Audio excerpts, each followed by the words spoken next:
أهلا بيكم في حلقة جديدة من برنامجكم سايب أثر. في ناس بتصحى في يوم تلاقي نفسها كبرت، بس من جواها لسه حاسة إنها طفلة صغيرة.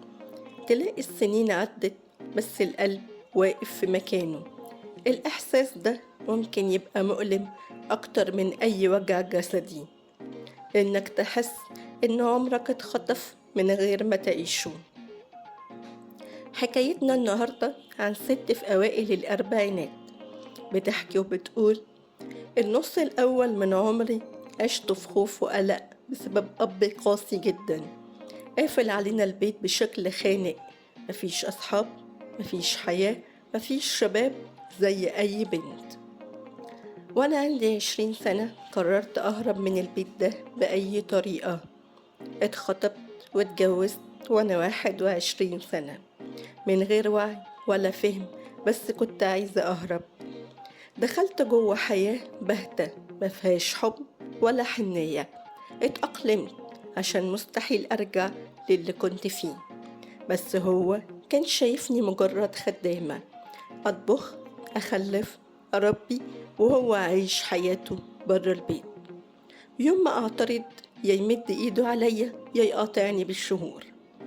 كبرت ولادي وعديت العشرينات والتلاتينات وأنا مش حاسة إن السنين دي بتاعتي. آخر التلاتينات انفصلت، وبعدها بسنتين بدأت أفوق وأشوف نفسي. فجأة لقيت نفسي في الأربعينات، بس من جوايا حاسة إني لسه بنت صغيرة في إعدادي. ولادي يختاروا يعيشوا مع أبوهم لأنه أغنى، وده كسرني أكتر. دلوقتي عندي رفض وتمرد على فكرة إن شبابي ضاع. عندي غضب من أبويا حتى بعد ما مات. بحاول أعوض نفسي بالسفر والخروجات والحاجات اللي اتحرمت منها، بس جوايا لسه في وجع. ليه عمري عدى من غير ما أعيشه؟ أنا شايفة إن اللي بتحسيه ده مش مرض ومش تفاهة، بالعكس ده طبيعي جدا بعد عمر كبير من الحرمان. في حاجة في علم النفس اسمها إعادة اكتشاف الذات. ساعات بتيجي بدري وساعات بتيجي متأخرة، بس المهم إنها بتيجي. إحساس إنك لسه طفلة من جوه ده دليل إن لسه جواكي حياة ما تعشتش، وده مش ضعف، بالعكس ده قوة.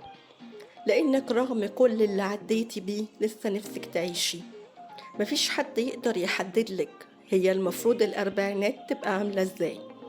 في ناس بتوصل لمرحلة الهدوء لأنها شبعت من الدنيا، لكن اللي اتحرم من شبابه طبيعي جدا إنه يعيش ده بعدين. مفيش حاجة اسمها فات الأوان، اللي راح خلاص، بس اللي جاي لسه بيتكتب. ممكن يكون عندك 40 أو 50 أو حتى 60 سنة وتعيشي فرحتك دلوقتي. السن مش مقياس للحياة، المقياس الحقيقي إنك تدي لنفسك الحق إنك تعيشي في أي وقت. سؤال حلقتنا النهاردة: هل في وقت حسيتوا إن العمر عدى عليكم من غير ما تعيشوا اللي نفسكم فيه؟ وإزاي عوضتوا نفسكم؟ اكتبوا لي في الكومنتات أو بعتوا لي رسائل، علشان لما بنحكي بنلاقي نفسنا أخف.